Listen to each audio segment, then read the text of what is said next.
প্রথমত হলো যে আমি দুটো ব্যাপারেই এক্সপার্ট নই। না, আমি পলিটিক্যাল অ্যাসপেক্টেই জানতে চাই। আমি যেটা হলো যতটুকু আমি স্বাভাবিক দৃষ্টিতে দেখি, খাল খনন নিয়ে রীতিমতো লঙ্কা কাণ্ড ঘটছে। লোকজন সব কাজ করার বাদ দিয়ে এই খাল খনন করতে হবে।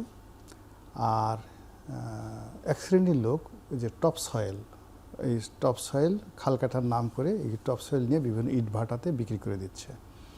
এগুলো নিয়ে গ্রামগঞ্জে প্রচুর মারামারি কাটাকাটি হচ্ছে।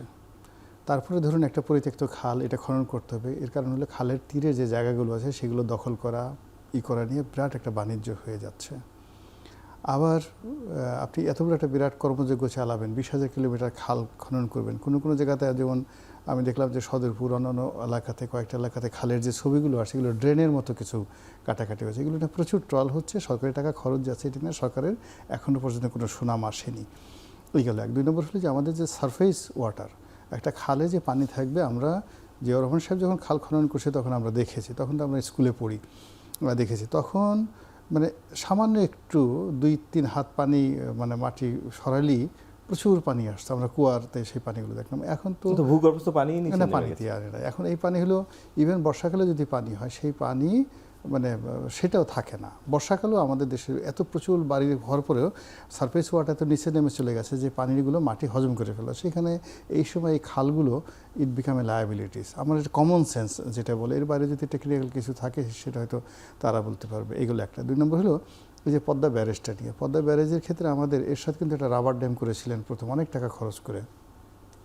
এরশাদের দুটো প্রকল্প মানে আমাদের জাতির জন্য দীর্ঘদিন একটা লায়াবিলিটিস। এক হলো তিস্তাতে উত্তরবঙ্গের সে একটা রাবার ড্যাম প্রকল্প করেছেন, এটা পুরোটাই যাকে বলা হয় আমাদের জন্য বুমেরাং হয়ে গেছে, একটা পয়সা হয়নি। এবং ওখানে আমি তো ওইটার উপর দিয়ে গিয়েছি, ওইটার কারণে আরও ওখানে নদীতে আরও চর জেগে গেছে।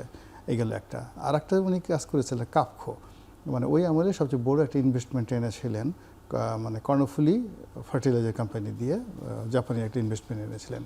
এবং এইটার কারণে আমরা এখানে যে ওই সময় 2,000 কোটি টাকা আনছিলাম, খুব বেশি একটা প্রচার প্রপাগান্ডা হয়েছিল। কিন্তু এখানে যে রেটে গ্যাস দেওয়া হয়েছে এবং সেই গ্যাস দিতে গিয়ে সেই চুক্তি রক্ষা করতে গিয়ে আমাদের অন্যান্য সার কারখানা থেকে শুরু করে অন্যান্য গুরুত্বপূর্ণ অনেক অবকাঠামো ধ্বংস হয়ে গেছে। এবং এখানে অ্যাটলিস্ট 5 লক্ষ কোটি টাকা, আমি আবার বলছি, শুধুমাত্র কাফকোতে 2,000 মূল্যের অনেক কম মূল্যে সেখানে গ্যাস দেওয়া, মানে এ যাবৎকালে যতদিন ছিল 5 লক্ষ কোটি টাকা আমাদের এই সরকারি ফান্ড থেকে সেখানে কিন্তু গেছে। তো সেই অর্থে যদি আপনি আর একটা ব্যারেজ এখানে তৈরি করেন 33,000 কোটি টাকা, এবং এটা যেহেতু বলা হচ্ছে এটা জিওবি ফান্ড থেকে, মানে আমাদের সরকারের নিজস্ব অর্থায়ন থেকে এটা দেওয়া হবে, ফলে এটার জন্য আপনাকে আন্তর্জাতিক কারোর কাছে জবাবদিহি করতে হবে না। এই যে পদ্মা সেতু, খরচ তো এখানে থেমে থাকবে না। না না না, পদ্মা সেতুতে এত হলো কেন, দুর্নাম হলো কেন? পদ্মা সেতুতে আমি যেহেতু এই মন্ত্রণালয়ে ছিলাম, সাকুল্যে আমাদের 9,000 কোটি টাকা প্রাথমিক ব্যয় ছিল, এটা বাড়িয়ে 11,000 কোটি টাকা হলো। সেটা দেখেন প্রায় 40,000 কোটি টাকা চলে গেল। সংক্ষিপ্ত করতে হবে কাজী। তো এটা যখন এই যে আপনি 35,000 কোটি টাকা করলেন, এটা যে 70,000 কোটি টাকা হবে না, নট লাইক দ্যাট। কিন্তু তারপরেও যেমন পদ্মার সেতুটা হয়েছে, আমরা দেখতে পাচ্ছি যে এটাতে কিছু একটা হয়েছে। কিন্তু এই পদ্মা ব্যারেজটা যেটা হবে, এখানে তো আপনাকে পানি লাগবে, মেইন জিনিস হলো পানি লাগবে। পানি যদি না থাকে তাহলে আপনি কিভাবে এই ব্যারেজ দিয়ে কী করবেন? সেটা তো পূর্ব শর্ত সেই গঙ্গা চুক্তি। রাইট, হ্যাঁ, সেই গঙ্গা চুক্তি। ফলে সরকারের এখানে যে হাততালি দেওয়ার জন্য, হাততালি পাওয়ার জন্য সে একনিকে এটা বৈঠক পাশ করেছে। আমি মনে করি যে এই প্রকল্পে রাষ্ট্রীয় একটি অর্থ ব্যয় করার আগে সরকারকে শতভাগ নিশ্চিত হতে হবে যে এটা যেন, এখন এটা খুব টেকনোলজির যুগ, আদারওয়াইজ সরকারের সমস্ত ভালো ভালো কাজগুলো কিন্তু একটা প্রকল্প খেয়ে দেবে। ধন্যবাদ গোলাম মাওলা রানী। জনাব হাসান তারেক চৌধুরী, পানি ব্যবস্থাপনার সাথে একটি গুরুত্বপূর্ণ মানে আলোচনা চলেই আসে তিস্তা মহাপরিকল্পনা নিয়ে।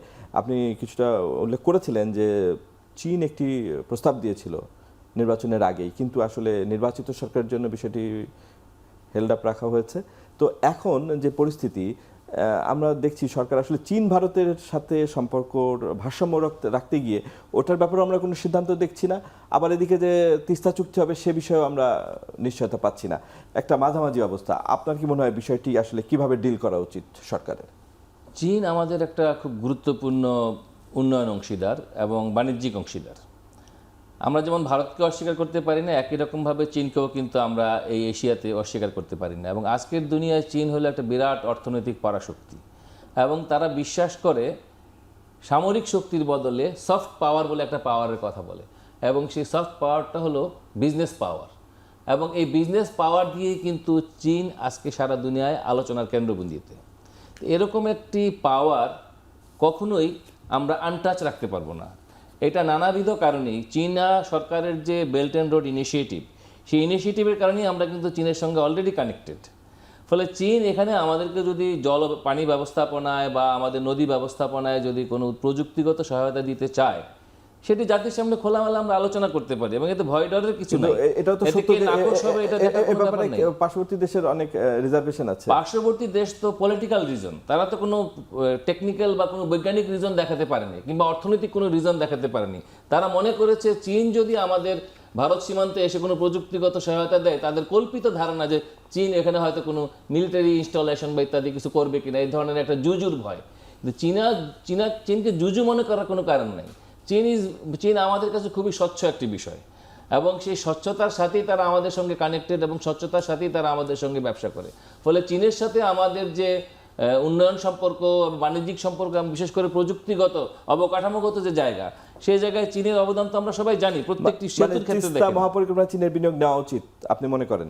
হ্যাঁ, অবশ্যই চীনকে ওয়েলকাম করা উচিত। এবং এই যে ব্যালেন্সটা মেনটেন করার ক্ষেত্রে পলিটিক্যাল যে ল্যান্ডস্কেপ, এটা তো তৈরি করবে শাসক দল। তাদের যদি সেই দক্ষতা না থাকে এবং তারা যদি বলটা ভুল করে ভারতের কোর্টে তুলে দেয়, সেটা দায়িত্ব সরকারকেই নিতে হবে। এটা একটা দক্ষ কূটনীতিরও ব্যাপার, দক্ষ রাজনীতিরও ব্যাপার। কিন্তু সস্তা জনপ্রিয়তা কুড়াতে গিয়ে, যেটা পদ্মা ব্যারেজের বেলায় কিছুটা রনি ভাই বলেছেন, যে আপনি দেখেন যে এই পদ্মা ব্যারেজের টাকা ক্ষেত্রে সরকারের এক মন্ত্রী বলছেন যে দেশের অর্থনীতি ঠিক করতে 2 বছর লাগবে, এত খারাপ অবস্থা, মানে শূন্য হাতে আমরা এসেছি। আবার তারাই বলছেন যে এত বড় 35,000 কোটি টাকার ফান্ড তারা নিজস্ব তহবিল থেকে নেবেন। এই যে সাংঘর্ষিক অবস্থা, এরকম কথা বলে তো জনপ্রিয়তা কুড়ানো যাবে না।